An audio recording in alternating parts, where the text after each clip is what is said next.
Welcome back to Marveled Media Podcast, where we talk about all things media, especially Marvel. I'm Blake, and I'm here with my co-hosts, Alex and Josh. And welcome to episode 9 of Marvel Talk. To be discussing episode 2 of Moon Knight, which is currently available to stream on Disney+. So if you haven't done so already, make sure to watch it before you watch this video, as it will contain spoilers from the episode. All right, so let's hop into the Stephen Grant show.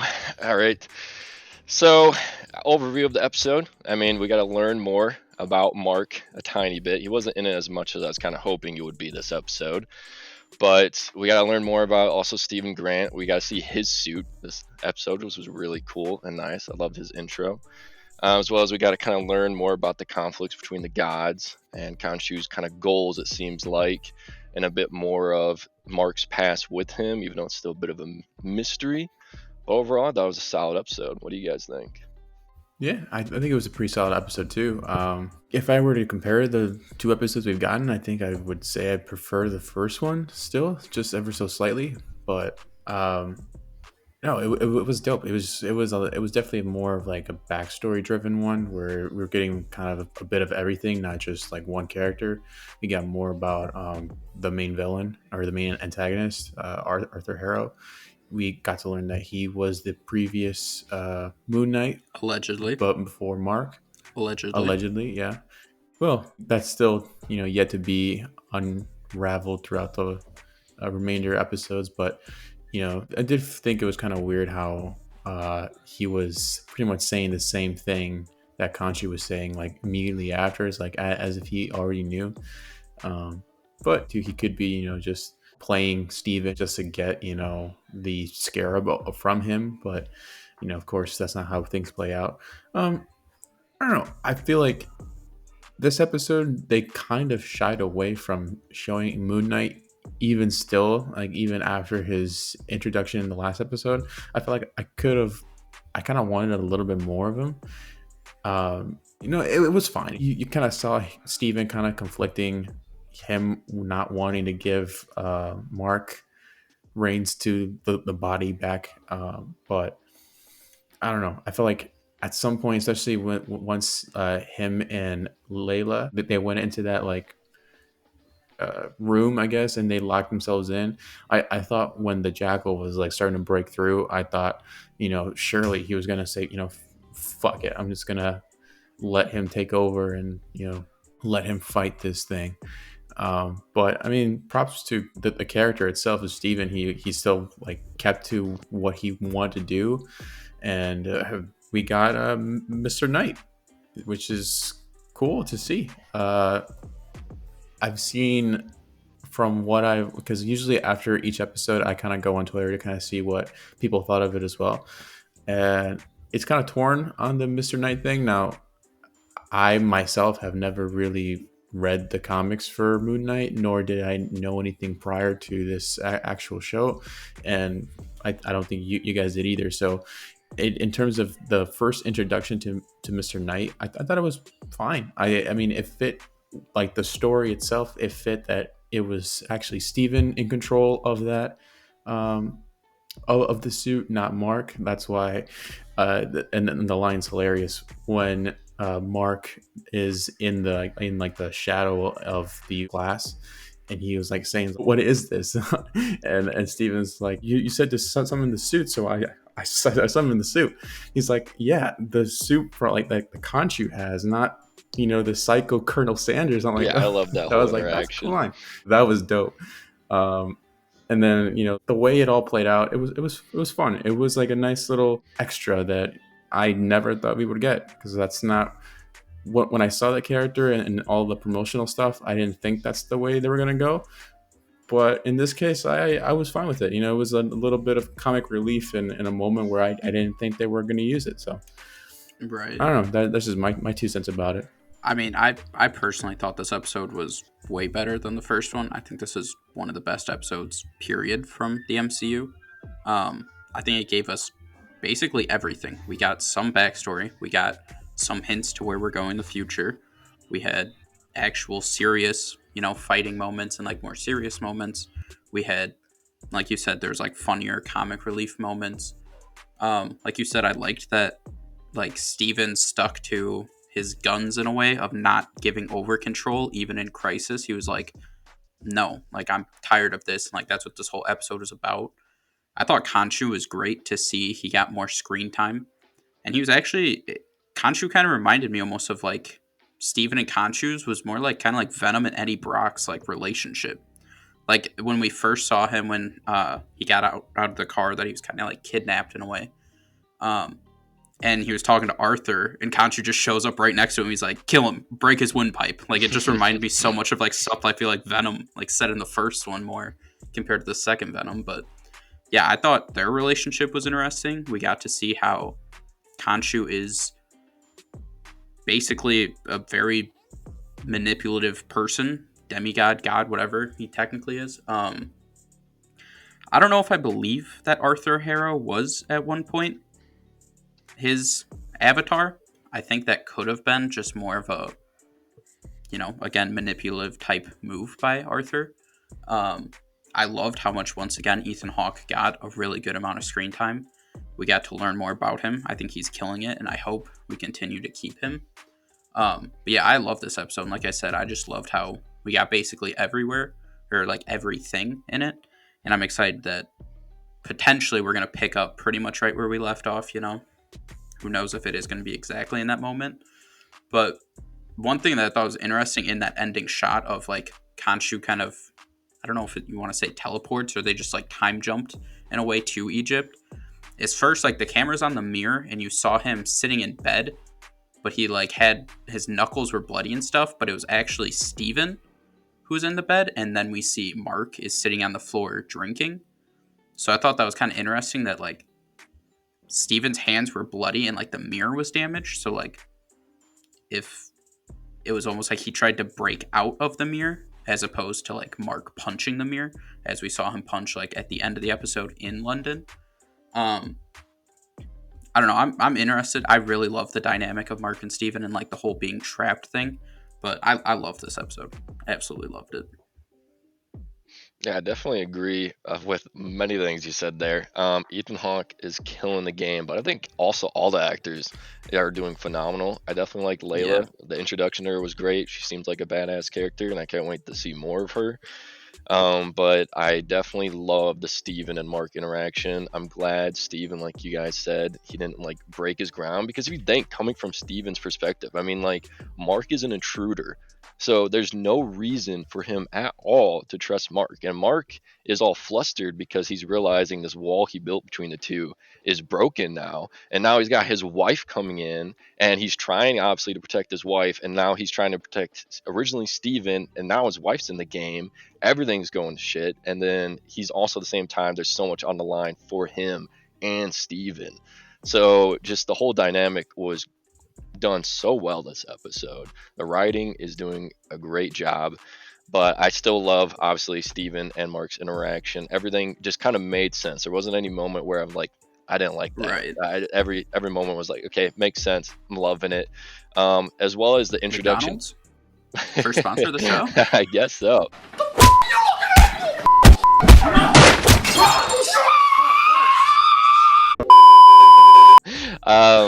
But Mr. Knight's introduction was phenomenal.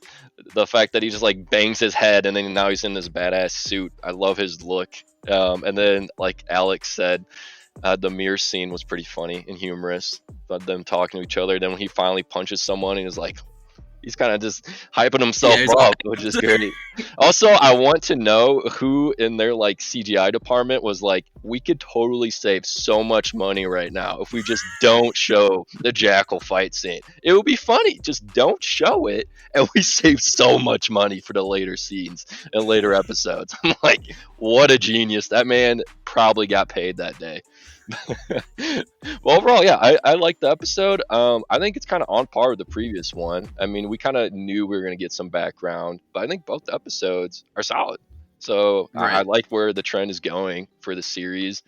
And like, I definitely agree. That's kind of, I guess, why with like when you said that Khonshu was kind of like how Venom was like. That's probably why their relationship when he was like, break his windpipe, I was like, oh, why does that kind of seem familiar? And then I'm kind of referencing, oh yeah, he kind of is have that chaotic not element to to him. mention that Khonshu, in a way, at times sounds almost like Bane from Dark Knight Rises. I feel like his voice almost sounds muffled in a way, at least to me. I feel like every week That he's was just gonna Tom sound something Hardy. different. I know, but that was Tom Hardy, and Tom Hardy also does Venom and Eddie Brock. So I think that's why it even more kind of is like so similar, because like it's the same actor that I kind of feel like the voice of Khonshu almost sounds like at times. Yeah, so we got Liam Neeson, and then now we got Tom Hardy. Whoa, no, Bane Tom Hardy. There's a difference, because at times he sounds like muffled in a way, like he has like that mask on. Yeah, we'll find out next week who I decide that Khonshu sounds like. It's just this could be the new thing for this. We'll just find a new voice, and I'm like, that could be. Yeah. I could see though why probably some people aren't liking the Mr. Knight and Steven, because when I was kind of looking up the character, it seems like Steven and Mr. Knight is more of a Bruce Wayne kind of Batman detective vibe. So he's supposed to be way more serious. He's supposed to be loaded. I mean, it's straight up. It's the Marvel Batman ripoff. Yeah, they copied him. They copied. Yeah, Batman, it's the ripoff. So they obviously purposely went a different route this show. I mean, the director even talked about it. The writers even talked about the fact that they wanted to kind of create a separation from Batman, especially with the fact. I mean, Batman just came out, so you really want that separation. So which I thought was funny, because a couple times they mentioned like being vengeance and stuff like that in this episode. And every time I heard it, I was like, oh man, they really are just unfortunate that Batman was basically called. He was called Vengeance more than Batman in the Batman that just came out. I was like, that's tough. This is just keep going over each other.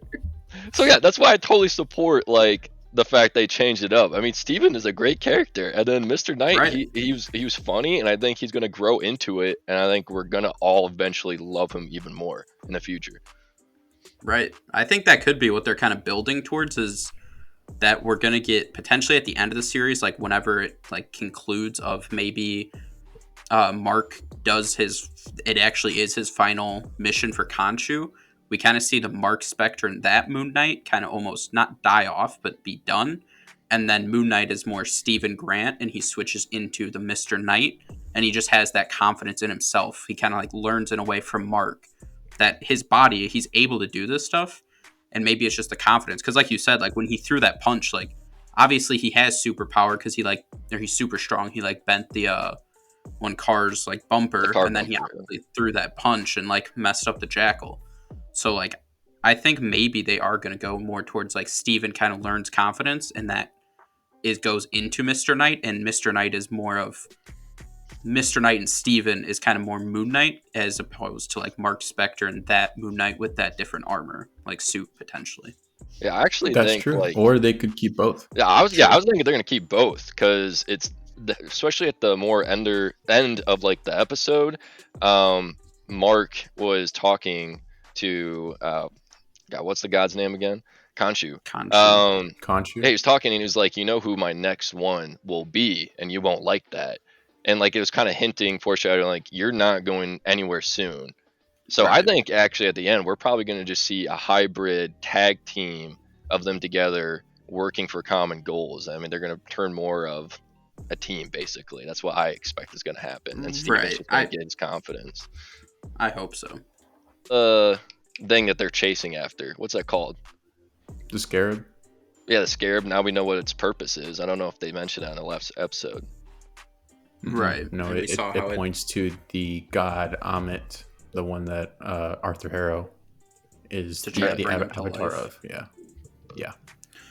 I don't know. I kind of thought potentially we learn of, like, they brought up the whole Marc Spector like killed people in Egypt, like, or maybe he was framed for it. And then Khonshu like said the thing of like, when I first met you, you were just a corpse. And then Mark said to Steven, like, oh, if it wasn't for Khonshu, we'd be dead. Like, I had to make the deal.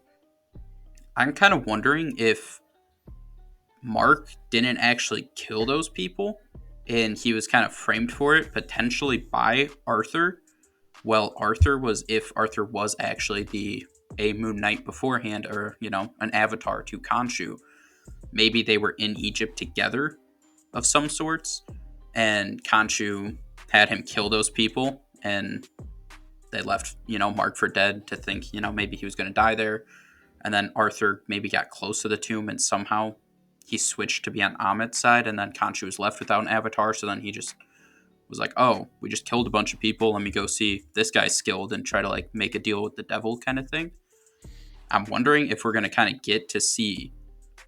I personally think that there is a connection between him being in Egypt, because he was in Egypt before. He had to have been Marc Spector, because when he got taken over and he, killed those people. I'm wondering if Arthur and him were both in Egypt at some point, and we'll kind of maybe get a flashback to that. Yeah, like you're thinking that there's a chance there's like they transferred kind of, I don't know, the powers in Egypt, and that's where the whole basis came from. Right, like they were getting near Amit's tomb while he was under Khonshu, and then for some reason, either maybe Amit talked to Harrow and kind of explained his or her side of like the thing, and he was like, oh, I actually want to be your avatar, like I like your ideals better than Khonshu's. So then he switched to being her avatar, and then Khonshu was left without an avatar. And he was like, oh, there's a bunch of mercenaries. Obviously, they can fight. I need an avatar who can fight. Marc Spector was either dead, perhaps. He was already dead. And he met him almost in an afterlife type of situation. Or he was about to be dead, and then Khonshu showed up and was like, hey, I'll save your life. You work for me now. Well, even to back up your theory, you remember in the first episode, Arthur recognized him. Right. Yeah, I totally forgot about that. Yeah, he recognizes him. So I'm wondering if they were in Egypt together, potentially, because he knew him as Marc Spector. He didn't know about Stephen Grant. Yeah. Oh, that's the other thing I was going to talk about. Do you guys think he had the dissociative identity disorder before Khonshu, or did that happen as a result of being possessed? And it was like from the trauma he split into this wholesome London guy. Because it sounds like they both didn't know about each other until now, which I would find very hard to believe with how old he is, that he had no idea. I don't know that about he has this. Mark not knowing about Steven. Steven for sure has zero clue about Mark. Right. But we at least know Mark has some basis of knowing about Steven before, obviously. Right, yeah. So I really don't know. I don't think so, because I mean, literally Mark has a wife. So the fact that she didn't even think that it's a possibility of Steven being a thing or him having a different personality. Because if he had that before, she would have obviously this episode been like, oh, is this like another one of your person? Right. And she didn't think anything of that. So that's why I was wondering if Mark, I don't know where Steven he was in. Marc Spector his whole life. And that when he got possessed, somehow that trauma forced this wholesome Stephen Grant persona to happen. But because Arthur mentioned when he first met or saw Steve in this episode, he was like, do you think, to paraphrase, he said something about, do you think Khonshu chose you because you were already broken, or because he knew how easily you'd be broken? So I kind of wonder. But then at the same time, Khonshu mentioned towards the end of the episode when they were talking, when he was Mark, Khonshu mentioned, like, you said this or he wouldn't be a problem. So it makes me think Khonshu might have known when he took over that he had the split personality. So like I don't know where exactly though, if he has always been like that or if it was a result. It's kind of like I could see it both ways. I'm guessing that he probably did have it, but not as severe as it is right now. I think that maybe he had like a mild case of it where, maybe he, because there's like, I don't know like 100% how, that actually works. But I'm guessing here is that he had like a minor case of it where it's not like a full blown, he changed into a whole different person, but maybe it was just like, like a little voice in his head. And then with, him being resurrected and then becoming Moon Knight, that just became, even bigger. And now it's, at this severe state where it's literally like a different person trapped inside of another person's body, and it's just like, and they switch back and forth. That could be it too, but I guess we won't know until we find out. Hopefully. Exactly. But yeah, I mean, hopefully they do kind of address that a little bit. But I don't know. Like I said, I loved this episode. I'm so excited for the series. So far, we're only 2 episodes in, and I mean, Obviously, part of this is just prisoner of the moment, but so far this is easily starting to be on pace to be one of the best. Potentially take over best over WandaVision. To me. I'll say that for these 2 episodes are probably in the top 3 or at least top 5 episodes out of all of the episodes that we've gotten from all of the Marvel shows. That I will say for sure. So Yeah, for me, it's on the same par as like Loki, but I know you guys have your opinions on Loki. But I enjoyed That's Loki, so disrespectful. There was like 2 filler episodes. The ending didn't mean shit. Okay, and there's a chance that happens with this show. You don't know yet. It won't. I believe in them. Anything's possible. See, at least we're like told beforehand that it's not going to be like Easter Egg City when it comes to this show. So that's true. We're told that. So we're like, okay, so this is basically a character study show. It's not like it's not building. Like the first, we know it's not for the future. Exactly. So Oscar Isaac doesn't have a contract. Yeah, exactly. And it's introducing a character that we've not seen before. It's not a character that has been in any of the other MCU properties up until now. Every other show has had a character, or the main character, been like Loki. He was in Thor. He was in Avengers. Wanda, obviously in Avengers. So it's like at Hawkeye, they've all been in other movies and stuff like that. So it's like we already have a good portion of their story has already been told. Right. So these shows for those characters were just the extra icing on the cake for them and kind of setting up their mini arc going forward into phase 4, whereas Moon Knight is an entirely new character that we're just now being introduced to. So think of this more as like the Iron Man 1. It's just setting up everything, and it might have an Easter egg here or there, but it's not it's not trying to be more than what it is trying to be. Basically, that definitely helps with the expectations to kind of not necessarily like lower it, but I mean, like, our biggest gripe with the previous shows are obviously the fact of like we expected more to connect with everything, and now these movies have come out and we're like, none of this stuff is connected. They still haven't, right? I mean, we got Captain America now going to Sam, and it's like, what's going on over there? They're just honestly, all the shows were pointless. I mean, none of them connected at all, and it's like, man. So definitely helps that Moon Knight was clear about it's not gonna. Just shut up. It's not gonna. Watch it and enjoy it. I'm like, all right, Marvel, I will. Right. I mean, finally, WandaVision is about to connect some, but well, I mean, that was the only one that had any shot to connect right now. So right. But I think my final, thoughts on this episode are just like I said. I thought it was phenomenal. I love what they're doing with this series. I think it does have a bit of a different feel than other Marvel projects. I think the humor alone is very much more natural than like forced jokes, which I'm really appreciating. Yeah, I love this episode. I'd probably give it like an 8.5, 8.6, somewhere in that range out of 10. But I'm loving this series, and I can't wait for next week's episode. I would give it a 7.9, 0.1 less than the first episode, just slightly. But the first episode, I watched it twice. This one, I've only watched it once. So maybe on rewatching it, I might change my opinion on it. Just to be petty, mine will be 7.95 out of 10. Just because I felt like it, and that's my basis. That's going to wrap up this episode. Be sure to follow along on our TikTok, Instagram, Twitter. Follow those to see what we're posting. Be on the lookout for our next video, which will be next Tuesday. And then we'll have our Moon Knight episode on that Thursday. And leave a like, comment down below if there's your thoughts, what you thought about this episode, or where it's going to go. And we'll see you guys in the next one. Peace.